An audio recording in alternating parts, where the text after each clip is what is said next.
Remember to follow me on Twitter, Instagram, Facebook, and Google Plus if you like this type of drawing and more like it. One Piece, Chapter 225, People's Dreams. Well, hello, my brothers and sisters of the Nerd Nation. I, as always, am Jim, here to bring you another review on the awesome, action-packed, awe-inspiring, better to walk away from a fight sometimes than to do it, tale of One Piece. Now, the last chapter and yesterday's review, I apologize, I got a little bit worked up over because I thought about, them attacking Luffy's dreams. That's ultimately what happened, is that, it was pretty much just this Bellamy the hyena just being a prick and trying to be a bully and really just trying to get under Luffy's skin. He hit him a couple of times, and then the chapter ended, though, with Luffy doing one of the most profound things that I think he's ever done, and him telling Zoro, no matter what, do not fight them, So that's where the chapter left off. That's where this one picks up, and really we see, Luffy and Zoro not fighting, causes them to get their shit kicked in and get beat around the place for a while. And, and then Bellamy goes and says something about, pacifism and trying not to fight, I think, is just, an excuse for being weak. I was just testing you out to see how strong you were, but, obviously the world government must just be handing out bounties now because you're not worth 30 million and this and that, and it's basically just the bullying, acting like an asshole type of thing. So he says, get them out of my sight, and a couple of his crew members, going, nails Luffy, and, Luffy gets nailed into the wall, like through the wall window, and Zoro, same thing, gets tossed out. And thrown out, and they're all bloodied and beaten, and you feel for them. And while it's happening, too, you wind up seeing this whole thing where Nami's like, what the hell, why don't you clobber them, why don't you beat the shit out of them? And then we go and we see that little flashback of, Luffy telling Zoro, don't fight no matter what. So whatever his end game is, or whether he's just learned that it is harder to walk away from something, and that sometimes that's the best course of action, it remains to be seen, but that's kind of what I'm taking from it at this point, because they get thrown out. Then Nami, before she's going to go out, she goes and says something cocky, to them, and that Sarquiss, the big knife, says, oh, well, what, you shouldn't hang out with those losers, you come with us, and he offers to buy her, right, like she's some kind of prostitute or, a slave or whatever, and she's like, what?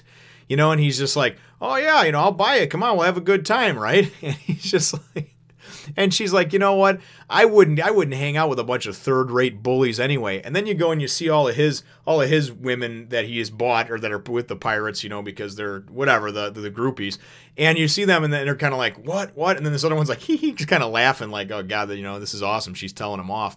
So anyway, they wind up letting her leave before they do something worse to all of them, before they let them, they decide not to let him walk away. She walks outside, and Zoro and Luffy are laying, bloodied and beaten on the ground, and she winds up running into Blackbeard. And don't get me wrong, I don't know for sure that it's Blackbeard. I'm just presuming it is by the look on his face and everything like that. So if I'm wrong, shame on me. I'm sure that somebody will wind up, bitching at me or correcting me in the comments if I am. But it looks like the character that I thought was Blackbeard. So I haven't been formally introduced to him, but if it winds up being somebody else, I'll stick my foot in my mouth and I'll retract the statement, or at least I'll talk about it in a future review when it is revealed who he is.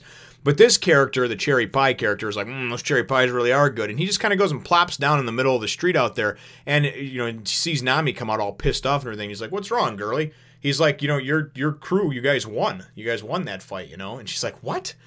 And, Luffy and Zoro get up and everything. And then he kind of goes and adds on to what I was already thinking and saying about walking away from things. You don't always have to, you don't always have to win by using your fists, right? And he even says that. He goes, the dreams are never over. You know what I mean? The age of, this age that they talked about being over, that's bullshit. You know what I mean? He's like, the dreams never die. And it's really cool because they do it in a double-page spread where they just show him sitting there, munching up his pies or whatever, or drinking or what have you, what he's doing, kind of like cross-legged. And Zoro and Luffy kind of standing up and all bloodied and beaten, and the whole background's white, and you just see, the word bubbles, and he just says, dreams will never die.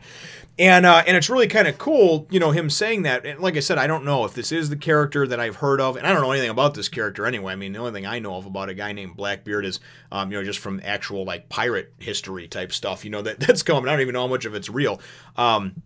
You know, and him just kind of being this bad tyrant of the seas and what have you. But that's besides the point. What he does is he goes and he explains and reinforces that, you know, they did a good thing by walking away from that whole situation. And then he goes and he reinforces, again, what I was saying about you don't need to use your fists all the time to fight.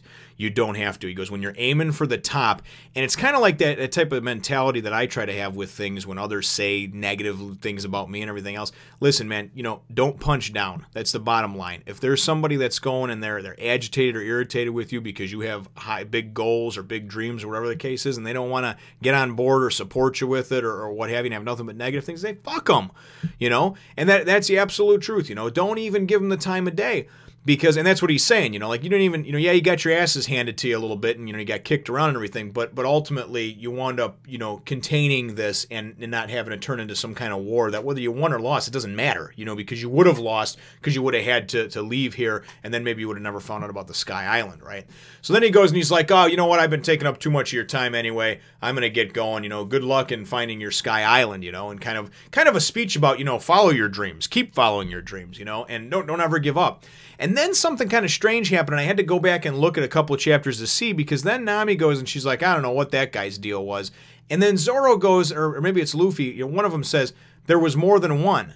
And then he goes, I think. So I don't know what the hell they were talking about over here, but I went back and I looked at a couple of different shots back when he was in the bar eating with Luffy and stuff like that. And his, you know, he liked the pie, but he hated the drink and stuff like that.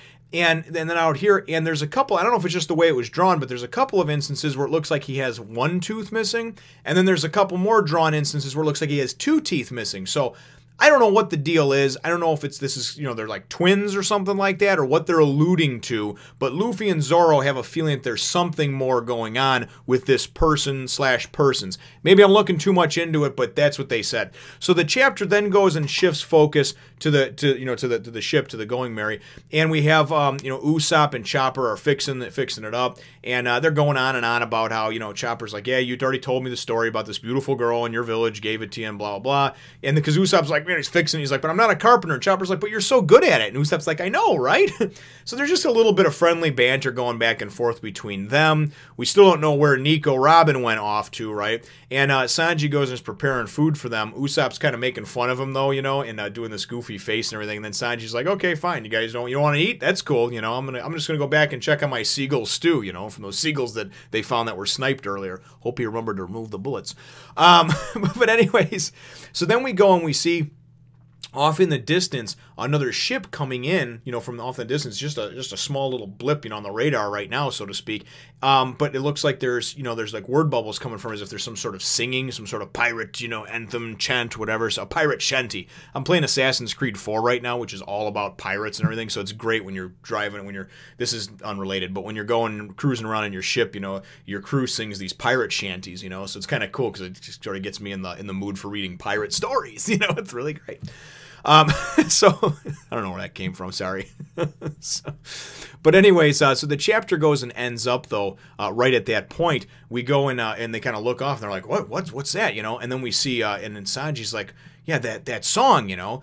So the only thing that I can think of is that maybe it's Masira the Salvage King. You know, somehow he was able to find his way back there, even though his eternal pose was taken.